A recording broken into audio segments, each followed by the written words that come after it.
What if the greatest prison of your life wasn't the world outside, but an idea you never questioned? Think about that for a moment, not as a clever or provocative phrase, but as a real possibility. What if what limits you most isn't your circumstances, other people, money, the past, or the system, but a way of seeing life that feels so normal, it's never been questioned? Most people wake up every day believing they're simply living, making practical decisions, doing what needs to be done, working, paying bills, planning for the future, chasing stability, seeking some form of security. All of this seems logical, responsible, even necessary, and that's exactly why almost no one notices what's underneath it. There is a quiet, socially accepted illusion that shapes choices, feeds fears, and defines desires without you realizing it. It doesn't present itself as dangerous. On the contrary, it dresses itself up as common sense, maturity, just how life works. But the cost of this illusion is high. Constant anxiety, even when everything seems fine on the surface. A strange sense of emptiness, as if something is always missing. An inner exhaustion that doesn't go away even when the body rests. And that persistent feeling that real life hasn't truly begun yet. Maybe you've felt this before. That sense that once something finally happens, then you'll breathe. When you reach a goal, when you solve a problem, when you gain recognition, when you reach a certain point. Until then, you just push through. What's curious is that this state of waiting becomes the default way of living. And no one calls it a prison.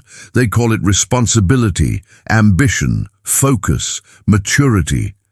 This is where Jesus Christ comes in, but not in the way most people learn to see him. Not as a distant religious leader or an institutional figure, but as someone who deeply observed the human mind and issued clear warnings about inner states of consciousness that imprison from within.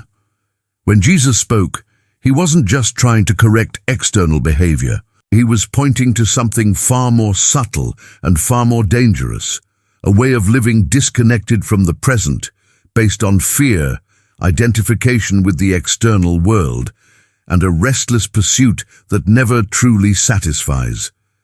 He warned about a mode of existence that seems normal but puts consciousness to sleep, a mental state in which a person is biologically alive, socially functional, yet absent from themselves. Throughout this video, you'll understand what this illusion is, why Jesus spoke so much about it, and how it still governs your mind today, even in a world completely different from the one he lived in. And maybe, as you begin to see this, something inside you will start to shift. But to understand this illusion, we first need to see something almost no one notices. There is a kind of illusion that doesn't need to hide. It doesn't operate in the shadows, demand secrecy, or trigger alarms. On the contrary, it survives precisely because it seems normal, because everyone lives this way, because it's taught early, reinforced constantly, and rarely questioned. This illusion is the quiet belief that real life is always in the future. Notice how it shows up in everyday thinking, almost effortlessly. When I have more money, then I'll be at peace. When I achieve stability, then I'll rest. When I'm recognized, when things settle down, when this problem passes, when I finally get there, always when. The present becomes just a means to an end, a narrow hallway you have to pass through to reach some idealized point ahead. And in the meantime, life keeps getting postponed. What's most curious is that this logic seems responsible. It feels mature. It even feels inevitable. After all, who doesn't want security? Who doesn't want to improve their life? Who doesn't want a better future? The problem isn't the desire to improve. The problem is the mental structure that forms when the mind learns to live in constant waiting, a waiting that never ends. Because as soon as one goal is reached, another immediately takes its place. A person begins to live as if they're always preparing to really live. Just one more effort, just one more sacrifice, just this difficult phase, just a little more patience. And without realizing it, years pass in this refined survival mode. This illusion creates a suspended existence. You're always projected forward, trying to control what's coming, anticipating scenarios, calculating risks. Your body may be here, but your mind is almost always in tomorrow. And tomorrow, by definition, never arrives. This is where anxiety starts to feel normal. Because if life is always in the future, the present is never enough. There's always something missing, always something pending, always a fear that something could go wrong and derail the plan. The fear of losing control is one of the main fuels of this illusion. The feeling that if you relax, everything will fall apart. That if you stop, you'll fall behind. That being alert, worried, and tense is a sign of responsibility. So the mind stays in a constant state of alert, not because of real danger, but because of imagined danger. A danger that lives in a future that hasn't happened. When Jesus said things like, "Do not worry about tomorrow," he wasn't offering a pretty phrase for wall art or t-shirts. He was pointing directly to this inner mechanism, to this continuous displacement of consciousness away from the now. In the same way, when he said that a man's life does not consist in the abundance of his possessions, he wasn't attacking money or material comfort. He was making a profound observation about identity, about confusing personal worth with what you own or achieve. Jesus spoke about consciousness, not just external behavior. He was saying, in other words, that suffering doesn't come from things themselves, but from the way the mind clings to them in order to feel complete, safe, or valid. When identity is built on what you have, what you do, or how you're seen, any threat to that creates fear. Any pause creates guilt. Any uncertainty turns into anxiety. And because this structure is shared by almost everyone, it becomes invisible. No one questions it. No one stops to ask whether this way of living actually makes sense. It's simply repeated. People work harder, pressure themselves more, demand more of themselves, believing that rest will come at the end. But rest never comes, because the mind no longer knows how to rest. It only knows how to run. That's why so many people feel exhausted even when they're apparently on the right path, because there's a huge difference between being busy and being alive. And this is exactly where most people interpret Jesus superficially and miss the core of the warning. When Jesus spoke, he used simple, accessible, everyday language. But behind that simplicity was something deeply unsettling. He wasn't just trying to teach moral rules or create a new belief system. He was trying to wake people up who were living without realizing they were asleep inside. That's why he repeated the same idea in different ways. He spoke of eyes that see but do not perceive, of ears that hear but do not listen, of hearts that are hardened, distracted, absent. This wasn't judgment, it was diagnosis. Jesus was pointing to a state of consciousness in which a person is so identified with their thoughts, fears, and desires that they lose contact with what is essential. A state in which the mind takes total control and life becomes nothing more than reaction, comparison, and pursuit. The central point almost no one understood is that, for Jesus, the problem was never money, work, the material world, or responsibilities. The problem was always identification with these things. The moment a person begins to believe they are what they do, what they own, or how others see them. When he said something like, "What does it profit a man to gain the whole world and lose his soul?" He wasn't talking about a future punishment or something mystical and distant. In modern language, he was saying, what's the point of conquering everything externally if, internally, you lose yourself? Losing the soul in this context is losing presence. It's living almost entirely on autopilot. It's being physically here while mentally trapped in worries, comparisons, and expectations. It's trading the direct experience of life for a non-stop mental narrative about who you should be. What Jesus called the kingdom of God was also widely misunderstood, not as a distant place, nor as a promise after death, but as an inner state available now, a state of awakened, lucid consciousness rooted in the present. When he said the kingdom was within, he was pointing to a dimension of human experience that doesn't depend on external circumstances, a quality of presence that isn't achieved but recognized when the mind stops running. But this message is deeply uncomfortable for the ego, because the ego lives on comparison, performance, and control. It survives on the idea that you need to become something in the future to finally be enough. The illusion creates a false identity, an identity based on what you deliver, how much you produce, how much approval you receive, how much control you have over your environment. And this identity never feels safe, because it can be threatened at any moment. That's where constant anxiety comes from. The fear of failing, the fear of not being good enough, the fear of losing what you've achieved. Even when everything is going well, there's an underlying tension, as if it could all collapse at any second. Jesus understood this with remarkable clarity. That's why he spoke so often about detachment, simplicity, and trust, not as moral virtues, but as paths to free consciousness from this inner state of imprisonment.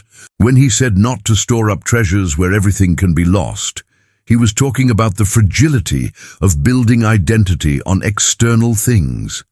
When he spoke about trust, he was talking about letting go of the illusion of absolute control that the mind tries to maintain. And now comes the most unsettling part, because this illusion doesn't just deceive, it shapes who you believe you are. Most people don't suffer only because of circumstances. They suffer because they confuse their identity with the role they play in the world.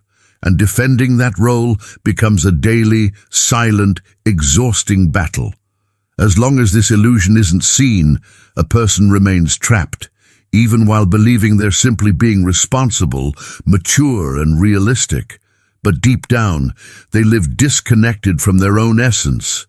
That's why Jesus' warning remains so relevant, because he wasn't speaking to a specific era.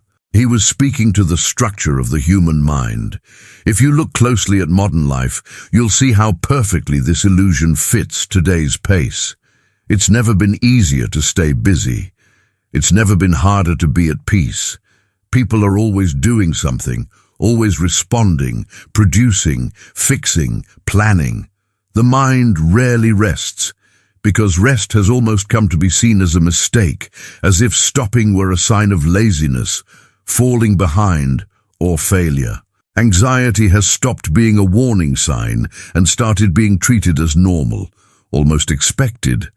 Anyone who isn't anxious today can seem out of touch with reality. Constant tension has become part of identity. That's just how I am, many say, without realizing how much that reveals a permanent inner struggle. Productivity has also taken on a status that goes beyond practical function. It has become a measure of personal worth. Produce more, do more, deliver more, not to meet real needs, but to sustain the feeling of being someone, of being relevant, of not falling behind. Social media amplifies all of this. It acts like a distorted mirror, where everyone else's life seems more interesting, more organized, more successful. And even knowing there's curation, filtering, and performance, comparison happens almost automatically. The mind enters a silent race, a race with no finish line. There's always someone who seems better, faster, more advanced. And in the process, your own experience is quietly devalued. This environment reinforces exactly the illusion Jesus warned about, the idea that you must become something to finally have peace, that life is a series of goals to accomplish, that value lies in performance, not presence. The collective result is widespread emotional exhaustion, people tired without knowing exactly why, a vague sense of emptiness, Constant irritation, difficulty staying in the now. Even moments of leisure are invaded by thoughts about what still needs to be done. Life becomes a non-stop marathon. And the most unsettling part is that all of this seems normal, socially encouraged, even admired. But how do you know if this illusion is already operating inside you? You may never have thought about it this way, but there are quiet signs that this illusion is already at work within you. They don't show up as major crises or visible failures. They appear in everyday life, discreetly, almost unnoticed. One of the first signs is guilt when you rest. Even when you stop, something inside tells you that you shouldn't. The mind reminds you of what's still unfinished, what you could be doing, the time you're wasting. Another sign is a constant fear of the future. Not a specific fear, but a diffuse, ongoing concern. A sense that something must always be anticipated, prevented, controlled, as if relaxing were dangerous. There's also the persistent feeling of never being enough. No matter how much you do, achieve, or resolve, it never seems sufficient. There's always the sense that you haven't arrived yet. Difficulty being present is another clear indicator. Even in simple moments, the mind jumps ahead or revisits the past.